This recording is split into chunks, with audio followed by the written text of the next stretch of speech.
अब हम यहीं पे थोड़ा सा देख लेते हैं, एक टॉपिक ये भी है छोटा सा, क्योंकि यहाँ पे कंपेयर हमने किया थोड़ा सा अमेरिकन संविधान से, तो यहाँ पे थोड़ा सा आपको ये भी देख लेना चाहिए कि हमारा जो संसदीय व्यवस्था है ये कैसे डिफरेंट है। यहाँ पे जो ब्रिटिश पार्लियामेंट्री सिस्टम है उससे हमारा संसदीय व्यवस्था कैसे डिफरेंट है। कि आपने अमेरिकन सिस्टम को देख लिया और हमने पार्लियामेंट्री जो सिस्टम अपनाया तो वो ब्रिटेन से ही देख के अपनाया है, तो वही चीज़ें फिर आपको समझ लेनी चाहिए कि ऐसा नहीं है कि बिल्कुल सेम हमने अपना लिया है। जो पार्लियामेंट्री सिस्टम ब्रिटेन में है वो चीज़ें हमने नहीं अपनाई है, कुछ हम चेंज करके अपनाए हैं, तो वही चीज़ें आप यहाँ पे जान लेंगे तो ये टॉपिक खत्म हो जाएगा, पार्लियामेंट्री सिस्टम और प्रेसिडेंशियल सिस्टम। तो पहला इसमें यही है कि जो ब्रिटेन में संसदीय प्रणाली है तो वहाँ पे राजशाही का शासन चलता है, लेकिन हमारे यहाँ पे जो है ये गणतंत्रीय पद्धति को हमने अपनाया है। अर्थात जो भारत का प्रमुख होगा राष्ट्रपति वो निर्वाचित होता है, जबकि ब्रिटेन का जो राज्य प्रमुख होता है राजा या रानी वो आनुवंशिक होता है, मोनार्कियल सिस्टम है। तो वहाँ पे जो किंग होता है, तो मैंने आपको पहले ही बताया था जब लेक्चर मैंने शुरू किया था, तो वहाँ का जो किंग होता था उसी पद को बनाए रखने के लिए फिर वहाँ पे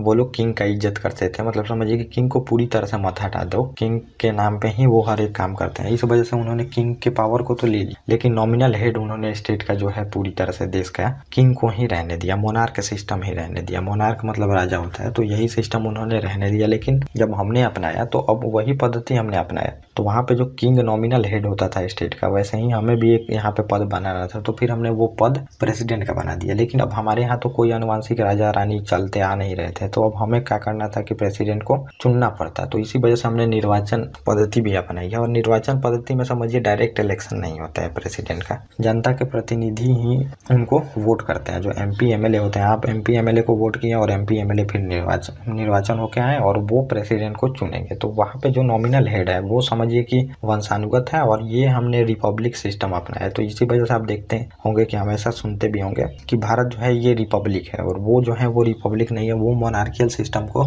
अपनाते हैं। किंग और जो क्वीन है वो हेरोडेटरी आते हैं, मतलब वंशज ही उनके आते हैं। और यहाँ पे ये सिस्टम नहीं है, हमारे यहाँ पे जो प्रेसिडेंट है उनका चुनाव होता है। और जो जैसा PM का वहाँ पे पावर है, जो जैसे बोरिस जॉनसन थे वैसे ही हमारे यहाँ पे मोदी जी हैं, ये आपको समझना पड़ेगा। तो ये डिफरेंस है वहाँ पे और यहाँ का। और अगला जो डिफरेंस है यहाँ पे, ब्रिटेन में जो है ये संसद सबसे ऊपर है, मानिए संसद सबसे सर्वोच्च है, संप्रभु है। लेकिन यहाँ पे ये सिस्टम नहीं है, यहाँ पे लिखित संविधान है, संघीय व्यवस्था है और न्यायपालिका समीक्षा का प्रावधान है। तो यहाँ पे वहाँ पे आप देखिएगा कि संसद सबसे पावरफुल है, वहाँ पे न्यायपालिका उतना पावरफुल नहीं है। लेकिन यहाँ पे सबसे पावरफुल बॉडी किसको देखेंगे, वो है सुप्रीम कोर्ट, न्यायपालिका हाई कोर्ट। तो सुप्रीम कोर्ट का ही ब्रांच समझिए हाई कोर्ट है। तो ये यहाँ पे पावरफुल बॉडी अब वहाँ पे आप देखेंगे कि संसद है, संसद के आगे मतलब कोई नहीं है। लेकिन यहाँ पे वो सिस्टम नहीं है, यहाँ पे सुप्रीम कोर्ट पावरफुल है, मतलब कि सुप्रीम कोर्ट भी किसके अंडर काम करती है, वो संविधान के अंदर काम करती है। तो लिखित संविधान है, तो संविधान सबसे पावरफुल है, वहाँ पे संसद सबसे पावरफुल है। वहाँ पे अलिखित संविधान है और यहाँ पे लिखित संविधान है। और लिखित संविधान में संविधान सर्वोच्च होता है, तो सबसे ऊपर संविधान है और संविधान का लागू करने का काम होता है कोर्ट का। तो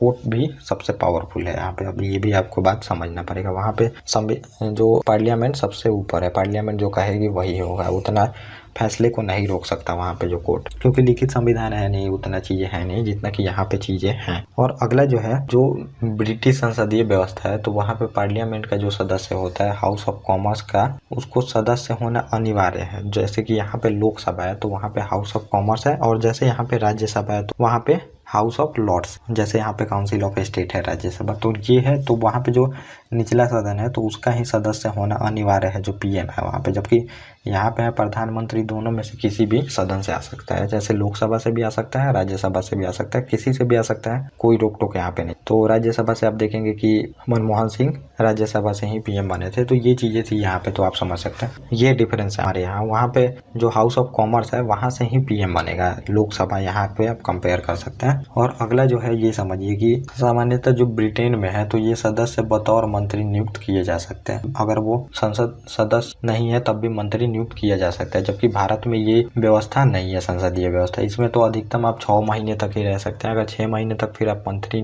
अगर आपको संसद की सदस्यता नहीं मिलती है तो मंत्री पद से हटा दिया जाएगा। ये सिस्टम यहाँ पे है, लेकिन वहाँ पे ये सिस्टम नहीं है। तो ये आपने कुछ डिफरेंस जान लिया। और एक डिफरेंस और भी है, ये मैं आपको इधर बता देता हूँ, तो ये समझाने वाला चीज़ है। तो ये मान लीजिए जैसे हमारा संसद, और ये मान लीजिए जो ब्रिटेन का संसद है, तो अब इसमें भी 2 हाउस है और इसमें भी 2 हाउस। तो ये हमारा हो गया राज्यसभा और ये हमारा हो गया लोकसभा। और यहीं पे आप देखिएगा ये जो है तो ये हाउस ऑफ लॉर्ड्स है यहाँ पे, और यहाँ पे निचला जो सदन है जैसे कि हमारे यहाँ लोकसभा है तो ये हाउस ऑफ कॉमर्स। तो ये 2 सदन है, आप देख लिए यहाँ पे। और इसमें जो हमने राज्यसभा बनाया है, ये सदन जो हमारा राज्यसभा, तो यहाँ पे स्टेट का प्रतिनिधित्व इसमें दिया जाता है। तो स्टेट से ही सदस्य चुन के आते हैं, क्योंकि हमने अपनाया है फेडरल सिस्टम, संघीय व्यवस्था, और संघीय व्यवस्था में संसद में फिर रिप्रेजेंटर होना चाहिए स्टेट का, तो फिर इसलिए हमने ये सदस्य बनाया। लेकिन यहाँ पे ये सिस्टम नहीं है, ये राज्य का प्रतिनिधित्व ये नहीं करता है हाउस ऑफ लॉर्ड्स में लोग। तो यहाँ पे ऐसे ही किसी को चुन दिया जाता है, कहीं कहीं से एक्सपीरियंस जो होल्डर होते हैं उनको चुन के फिर इसमें सदस्यता बना दी जाती है, ताकि लॉ बने तो फिर इनको भी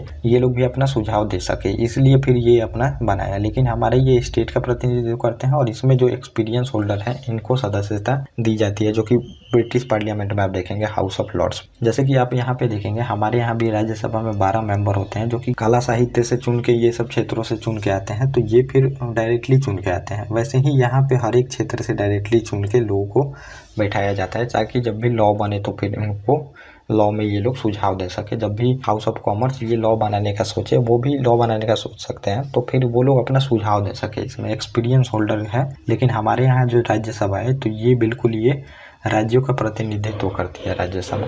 तो ये अपने अंतर समझ लिया। तो ये अंतर है हमारे पार्लियामेंट्री सिस्टम में और ब्रिटेन के पार्लियामेंट्री सिस्टम में। ये कुछ अंतर था जो मैंने आपको बता दी। और एक बात ये भी है कि जो हमारी सिस्टम है तो ये संघीय व्यवस्था है, जो मैंने बताया फेडरल सिस्टम, इसी वजह से राज्यसभा में हम स्टेट का प्रतिनिधित्व दिए हैं। लेकिन वहाँ पे एकहरी यूनिटरी सिस्टम अपनाया गया है, तो वहाँ पे कोई स्टेट का फेडरल सिस्टम नहीं है, स्टेट को कोई पावर नहीं है वहाँ पे। स्टेट मतलब छोटा देश है, तो फिर वहाँ पे स्कॉलर आए थे जो उन्होंने बहुत सारा थ्योरी दिया है, तो वो अब हमें जानने की जरूरत नहीं है कि छोटा देश रहे तो वहाँ पे यूनिटरी सिस्टम अपनाओ, बड़ा जो देश रहे वहाँ पे फेडरल सिस्टम अपनाओ, ताकि देश टूटे ना, सबका प्रतिनिधित्व वहाँ पे हो सके। ये सिस्टम